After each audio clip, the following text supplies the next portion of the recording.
लोक जानवा कथा काली आम प्रेस कॉन्फ्रेंस कर मीडिया सेल तरफ काली भुवनेश्वर रे जे वर्तमान जो इलेक्ट्राल बॉन्ड रे एते कोटी टंका जो दिया गोटे आंचलिक दल को 900 कोटी टंका मिलवाटा केड़े बड़ कथा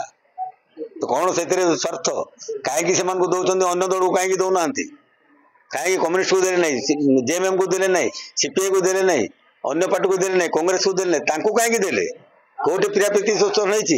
क्या सिंपाथी देखई दौरान लुटतराज ओडिशा चली बोली दौरान तो से घंट घोड़े रखुच्च बीजेपी वाला एने अन्याय कर चलती तार उचित जवाब देवे ना लोके केते दिन पर्यटन सहीकि बसते ओडिशार ऐतिह्य गला ओडिशा परंपरा ओडिशार गौरव सबको नष्ट करदेले ओडिशा गोटे पछुआ राज्य में परिणत करदे नवीन पट्टनायक बाहर लोक आसिक राजत्व करेंगे ओडिया लोक ये जाकर ददान श्रमिक खटिजे यहाँ न्याय केते दिन पर्यटन रे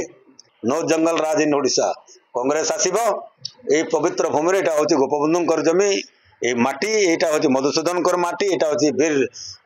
लक्ष्मण नायक वीर सुरेंद्र साय माटी ये माटी रे ये अन्य अत्याचार बेसी दिन बर्दाश्त हम ना निश्चित भाव में उचित जवाब देवे ओडिशावासी और निश्चित भाव में बैलेट द्वारा 2024 रे सरकार पतन हम और ओडिशा रे कांग्रेस सरकार गठन हो आउ से कौन करें कि ये 2-3 दिन भितर जो बंड बाहर किए केते आप देखुना इलेक्ट्राल बंड गोटे नवीन पट्टनायक सरकार गोटे रिजनल पार्टी रे 900 कोटी को माने चंदा देछन से प्रश्न से ना राज्य रे कांग्रेस सरकार करिवो सेमानकर पैसा थाई पारे आमर होची लोक मानकर शक्ति होची आमर शक्ति आमर जो परिश्रम आम मान जो कांग्रेस कर्मी मानकर जो झाड़ बुआ जो परिश्रम आमर जो जनसाधारण जो आशीर्वाद